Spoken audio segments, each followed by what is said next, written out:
Buenas tardes.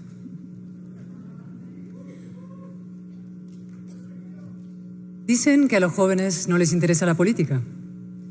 Dicen que a los jóvenes no les preocupa la democracia. Dicen que los jóvenes no son conscientes de lo muchísimo que costó sacar a México del laberinto autoritario. Dicen que los jóvenes no harán nada para acabar con el populismo, la corrupción y el crimen organizado. ¿Es verdad? ¿Cuántos jóvenes hay en el auditorio? Vuelvo a preguntar, ¿es verdad? Vengo a emplazar a los jóvenes mexicanos, vengo a pedirles que se movilicen, que se comprometan, que pasen a la acción. Vengo a decirles que la política importa, que la democracia es imprescindible y que el futuro, el suyo, el de México y por extensión el de toda América Latina, depende de ustedes. Los políticos tenemos la mala costumbre de tratar a los ciudadanos como si fueran menores de edad, a los que no hay que contarles la verdad, no vaya a ser que no la entiendan, o peor aún, que sí la entiendan y por eso no nos voten. Esa mala costumbre se multiplica exponencialmente en los discursos dirigidos a los jóvenes. Ahí el político se convierte en el hada madrina de nuestras fantasías infantiles, todo halagos, todo mimos, todo promesas de imposible cumplimiento. Ante un auditorio joven, hasta el más serio y responsable de los políticos se convierte en un vulgar populista. ¿Y qué es el populismo? Yo suelo decir que es el impúdico culto al pueblo con espurios fines antidemocráticos. Pero ahora se me ocurre una definición mejor. El populista es el presunto político, subrayo lo de presunto, que niega a los ciudadanos su condición de adultos para asumir él o ella la condición de padre perpetuo. Bueno, más que de padre, de padrino, a lo Vito Corleone. El populismo es corrosivo para la democracia, pero sobre todo es corrosivo para los jóvenes. Se aprovecha del narcisismo propio de cualquier adolescente, alienta su victimismo, los mantiene flotando en una suerte de líquido amniótico del que acaban saliendo, sí, pero a golpes contra la cruda realidad. Solo hay una cosa más perjudicial para el pleno desarrollo de un ser humano que el papá-estado. El estado mami. El estado de los cuidados, yo diría paliativos, que prometen los populistas como si el dinero público cayera del cielo o manara de un volcán, cenizas del Popocatépetl. A los jóvenes hay que dirigirse como a los adultos, con respeto a su inteligencia, es decir, diciéndoles la verdad. Y la primera verdad, la más difícil pero conmovedora de las verdades, es que vuestro destino está en vuestras manos. No en las de ningún político, ni de derechas ni de izquierdas, tampoco en las del Estado, en las vuestras. Vengo, como he dicho, con un mensaje de exigencia y de responsabilidad. Vengo a hacerles un emplazamiento vital y democrático. Primer emplazamiento. Sean optimistas. Sí, optimistas. Ya sé que el optimismo no está de moda. Pocas veces en la historia lo ha estado. Ni siquiera cuando el formidable Fukuyama, al que tuvieron el privilegio de escuchar aquí el jueves, proclamó el fin de la historia y el triunfo de las ideas de la libertad tras la caída del muro de Berlín. Me lo explicó otro gran intelectual, el canadiense Steven Pinker, una tarde lluviosa en Londres, sentados junto a un gran ventanal. Los pesimistas, me dijo, gozan de un enorme prestigio. Son los presuntos informados, los enterados, los que se regodean en la acumulación de malas noticias mientras beben champagne en sus penthouses intelectuales. Y los medios de comunicación les dan cancha. Bien lo sé yo, que he sido periodista. El ecosistema mediático es hoy una jungla donde los medios tradicionales compiten desesperadamente con las redes sociales. Y las malas noticias venden más que las buenas. Dan más clics, más share, más audiencia.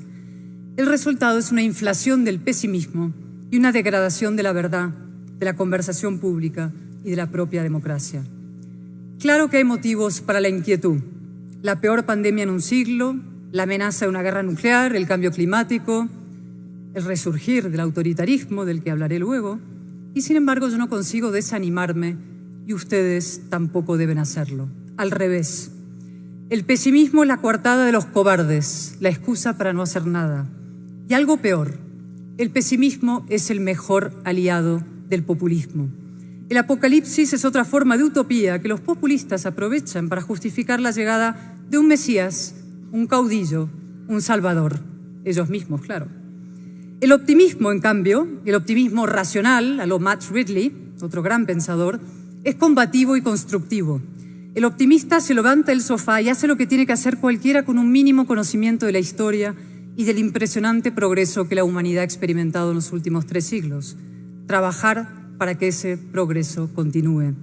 Asumir tu responsabilidad, bajar a la arena, defender el legado de luces de la Ilustración, luchar para mejorar tu vida y la de tus vecinos, intentar que cuando llegue la muerte, que llegará, mi optimismo tiene un límite, alguien escriba en tu lápida con mano agradecida: hizo todo lo que pudo, por él o por ella no quedó. Ese es mi lema vital, que por mí no quede. Y ese es también el primer emplazamiento que les hago hoy a ustedes, jóvenes mexicanos, que por ustedes tampoco. Segundo emplazamiento, sobre una cuestión decisiva, la educación. Roberto, viva la Universidad de la Libertad. Yo les digo, ¿ves? Segundo emplazamiento sobre la educación. Cultiven el mérito, el esfuerzo y la excelencia. Tampoco están de moda. Y les voy a poner un reciente ejemplo español. El gobierno socialista ha reformado hace poco la Ley de Educación para introducir las matemáticas socioemocionales con perspectiva de género. Han oído bien, lo repito por si acaso. Matemáticas socioemocionales con perspectiva de género. Tiemblan los chinos. Lo saben los empresarios que nos acompañan hoy, que son muchos, y se ha dicho esta mañana. Las empresas hoy compiten casi salvajemente para captar talento. Pero claro, para poder captar talento, tiene que haberlo. Y a este ritmo cada vez habrá menos. Uno de los fenómenos más nocivos de la última década es la destrucción de la figura del experto, derribado de su pedestal como las estatuas de Colón, de Washington o de Hume.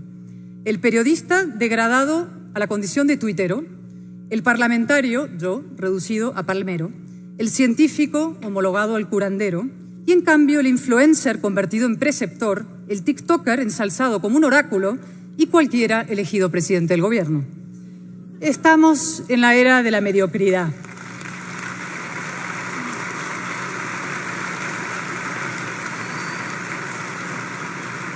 El conocimiento, la experiencia y el mérito, los hechos, la ley y el esfuerzo, los pilares del progreso, han sido arrumbrados como si conformaran un canon caduco, el reaccionario mundo de ayer. Lo que importa ahora son mis opiniones y, sobre todo, mis sentimientos, el incandescente, fluido, autodeterminado y determinante yo. No es que el mérito se desprecie, es que se combate con la hazaña del cruzado. Nunca se había politizado la ignorancia como ahora. Nunca el mainstream había hecho de la mediocridad y del hasta muera la inteligencia una consigna moral.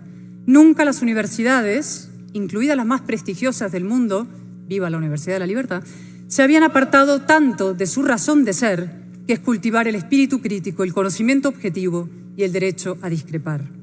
No estamos tanto en una guerra cultural como en una guerra contra la cultura. Lo que algunos promueven es un auténtico apocalipsis cognitivo. Creen que cuanto más ignorante sea la gente, más le va a votar a ellos.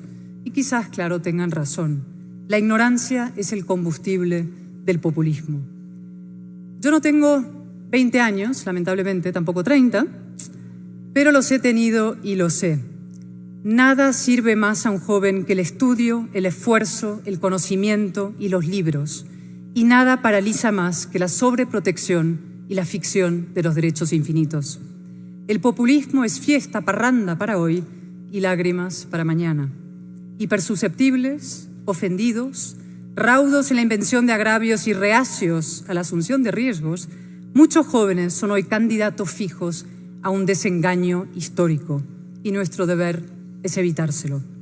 Estimados jóvenes mexicanos, disfruten de la vida, aspiren al bienestar y la felicidad y al placer, pero no atiendan los cantos de sirena que de quienes se los prometen gratis total. Acabarán contra las rocas. Exijan a los políticos que les digan la verdad, que no será siempre cómoda, pero es el suelo más firme que pueden pisar. Sepan que el mérito existe, que la excelencia importa y la valentía es imprescindible. Y huyan del victimismo social, identitario o de cualquier tipo. Las políticas identitarias son la moderna modalidad de la servidumbre. Nos tratan a las mujeres y a las minorías como menores de edad a perpetuidad, como seres débiles necesitados de tutela ajena. Y yo no acepto ninguna tutela, ni la tutela de un hombre, ni la tutela de una mujer. Reclamen, por tanto, su derecho a ofender y a ser ofendidos, porque en esa transacción adulta residen el pluralismo y la verdadera tolerancia. Y prepárense para competir, es decir, para vivir y trabajar en el mundo real, que no es el del útero materno, sino a la intemperie. En definitiva, muy bien decía Ricardo, háganse dueños de su propio destino. Incluso contribuyan a un mejor destino colectivo. Les aseguro que pocas cosas hay más gratificantes. Y ahí quería llegar, a mi tercer emplazamiento. Apreciados jóvenes mexicanos, implíquense en la política. Sí, en la política. Eso sí que no está de moda, ¿eh? Hace unos años murió mi maestro y mentor, Sir John H. Eliot, uno de los grandes hispanistas de todos los tiempos. Con él descubrí la historia transatlántica, la gloria azteca, la noche triste, el México barroco y virreinal. Con él visité por primera vez esta bellísima ciudad de Puebla de Los Ángeles, siguiendo la pista de un personaje polémico y fascinante del siglo XVII, don Juan de Palafox y Mendoza, un reformista, un idealista, un justiciero. Y con él aprendí también que el individuo tiene una influencia decisiva en el devenir de la historia. Hitler o Churchill, Putin o Zelensky. Pues bien, cuando le conté a Sir John, una tarde, que había decidido sustituir la delicada penumbra de los archivos mexicanos por la estridente redacción de un periódico español, sacudió tristemente la cabeza. Le pareció una degradación impropia de una chica tan seria como yo. Cuando unos años después lo llamé otra vez y le dije que iba a dedicarme a la política, casi se desmaya. Cayetana, cuesta abajo y sin frenos. Pocos oficios hay más devaluados y denostados que la política, y con motivo. La tónica es la mediocridad, cuando no el esperpento. La política contemporánea se ha convertido en un plató de televisión en el que proliferan los payasos, los peleles, los patanes y los pendencieros. No hace falta que cite nombres, todos sabemos quiénes son. No andan lejos de aquí. Los políticos hemos desprestigiado nuestro oficio en una competencia desquiciada con el populismo, que en realidad no es una forma de hacer política, sino la antipolítica, su némesis y principal rival, porque se disfraza de política para destruirla desde el interior. El asalto al Capitolio, por ejemplo, o el estallido de violencia que liquidó la Constitución chilena, y ahí siguen, o el referéndum ilegal de independencia en Cataluña, donde vengo yo, en 2017. O sí, lo diré con claridad, las mañaneras del presidente Andrés Manuel López Obrador, en las que señala directamente a periodistas, empresarios y rivales políticos, en las que juega perversa y peligrosamente al divide y vencerás. Es fácil detectar a un populista. Su fin es el poder absoluto y su medio la polarización. En realidad, el populismo está al alcance de cualquiera. Basta plantarse ante una cámara y enardecer a las masas, tocar la fibra sentimental, pulsar las bajas pasiones, la envidia, el miedo, el odio, el rencor, denunciar el infierno en la tierra o prometer el asalto a los cielos, señalar a un enemigo fácil, la casta, el capitalismo, la oligarquía, Washington, los españoles. Hasta yo podría hacerlo. Soy casi tan criolla como AMLO. El populismo, queridos amigos, es el atajo de los mediocres. Para movilizar con la razón hay que valer. Qué infrecuente, pero qué maravilla, cuando de pronto surge un político capaz de hilvanar razones y argumentos, de forma adulta, seria, contenida, cuidando las palabras, sin trampas retóricas ni concesiones a la demagogia. Un discurso poderoso en forma y fondo en el que brillan la belleza y la verdad. En ese instante mágico, el debate se eleva. El auditorio queda envuelto en un silencio respetuoso y reverencial. la política recupera su sentido y su dignidad, y con ellas el aprecio de los ciudadanos. Es cierto, pocos oficios hay más devaluados que la política, y sin embargo, ninguno hay más importante. Los políticos somos la primera élite de la sociedad en el sentido más grave y exigente de la palabra élite. Nadie carga con una mayor responsabilidad. Nuestras decisiones afectan a todos los ámbitos de la vida de la gente, desde lo más pequeño, lo más nimio, el trazado de un camino, una carretera, hasta lo más drástico, la vida y la muerte, la gestión de una pandemia, la participación en una guerra. De ahí la importancia, la crucial importancia de que a la política se dediquen los más inteligentes, los más competentes, los más honrados, los mejores. ¿Por qué no ustedes?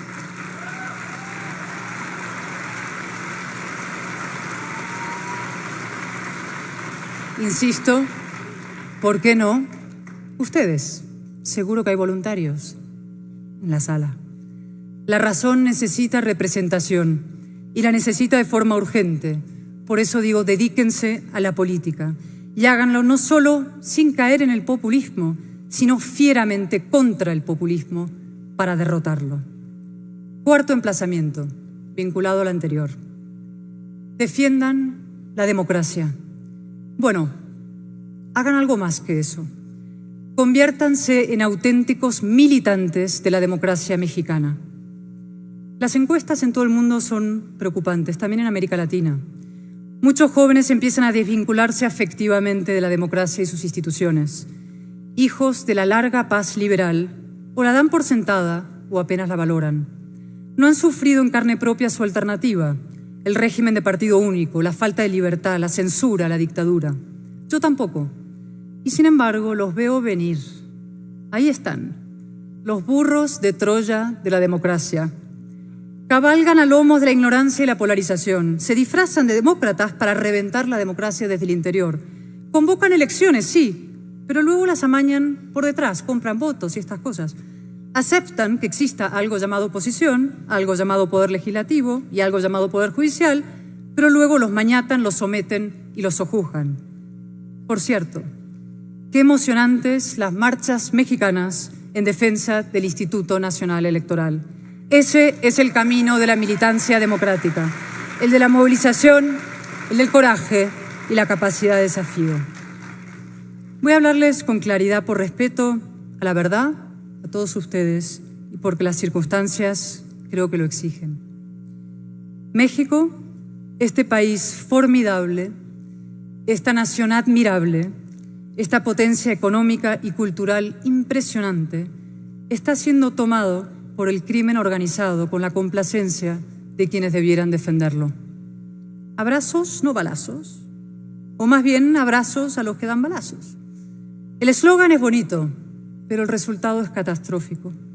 Catastrófico para la democracia y sobre todo para los jóvenes. Miles de jóvenes mexicanos están matando y muriendo. Miles de jóvenes mexicanos están viendo truncadas sus vidas en los cementerios y en los sórdidos pliegues del AMPA. Y esto no es responsabilidad solo de los criminales. También lo es, y principalmente, de quienes diseñan y aplican las políticas de seguridad. Cuando un gobierno no aprecia o menosprecia la ley, cuando un gobierno decide acunar amablemente la delincuencia, cuando un gobierno traslada la falacia de que las cárceles son bastiones de una cultura autoritaria y represiva, cuando un gobierno permite a los criminales quedar impunes, o en algunos casos incluso peor, pacta con ellos, el crimen avanza, prospera, se adueña de las instituciones, atrae nuevas vocaciones, se convierte en un atajo para jóvenes extraviados, en un atajo hacia el abismo. Llaman política al abrazo lo que no es más que una mezcla letal, debo decir, de incapacidad y connivencia. Y además dicen que no hay alternativa. Y yo quiero decir que sí la hay. México no está condenado a sufrir más de 30.000 asesinatos al año. México no está condenado a ser el cortijo de los cárteles. México no está condenado a mutar hacia un narcoestado o algo parecido. El crimen organizado sí puede ser derrotado. Solo hacen falta dos cosas: políticos valientes y jóvenes rebeldes. Rebeldes, sí. Jóvenes mexicanos, rebélense Rebélense frente a la violencia y la resignación. Exijan a sus gobiernos instituciones limpias y calles seguras. Reclamen la máxima contundencia con las mafias y los cárteles. No permitan que nadie, por incompetencia o interés, destruya la democracia que sus padres, con tanto esfuerzo, les legaron. Les va a dar la vida en ello, y lo digo literalmente. Sin seguridad no hay libertad, ni bienestar, ni prosperidad, ni presente, ni futuro, ni nada. Y ahora quiero dirigirme brevemente a los empresarios, que en México son muchos, y extraordinarios y poderosos. En España, en mi etapa de portavoz del Partido Popular en el Congreso de los Diputados, denuncié el cinismo de una parte importante de las élites económicas y mediáticas españolas que hacían negocio con la erosión de la democracia, que anteponían su cuenta de resultados a la salud de las instituciones, que sacaban tajada del populismo, simplemente se colocaban de perfil en una equidistancia coqueta y cómplice. Esto no me granjeó muchos amigos, es verdad, pero en política no venimos a ser amigos, sino a defender el interés general. Las élites económicas tienen también una grave responsabilidad en la deriva autoritaria en América Latina. Aquí también hay empresarios que han mirado para otro lado y que han hecho negocio con la erosión de la democracia. Pienso en el advenimiento de Hugo Chávez en su día, en la insólita continuidad de Nicolás Maduro y también en la impunidad política y moral de la que todavía disfruta el presidente López Obrador. Ahora bien, no se tomen, y lo digo sinceramente, mis palabras como un yo acuso, sino al revés, es un yo animo. Yo animo a los empresarios mexicanos a seguir el ejemplo de los que sí alzan la voz, porque también los hay. Sin ir más lejos, nuestro anfitrión en este magnífico evento, Ricardo Salinas, al que le doy doblemente las gracias por su valentía y por su invitación.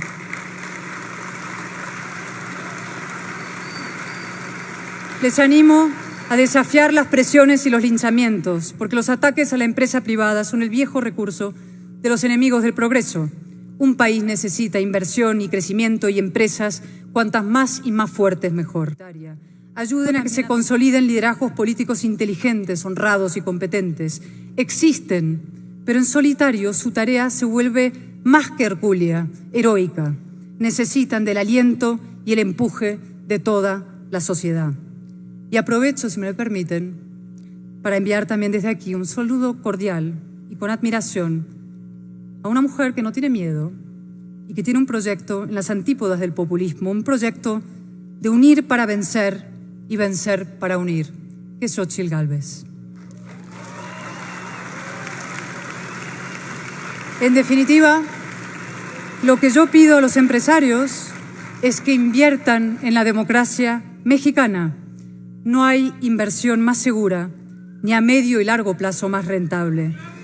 Es una de las lecciones, sé que hay gente que discrepa y es buenísimo, es una de las lecciones más sorprendentes y bellas de la historia. Lo moral es lo eficaz. Y acabo ya. La construcción del orden liberal costó sangre, sudor y lágrimas. Quedan pocos testigos de aquella gesta.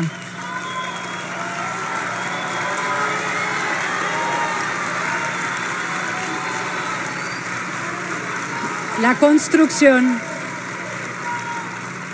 construcción del orden liberal costó sangre, sudor y lágrimas. Quedan pocos testigos de aquella gesta. Tampoco mi padre, al que tanto adoré. La tolerancia es muy importante, cada uno tiene su opinión, es fundamental poder cultivarla y defenderla en libertad.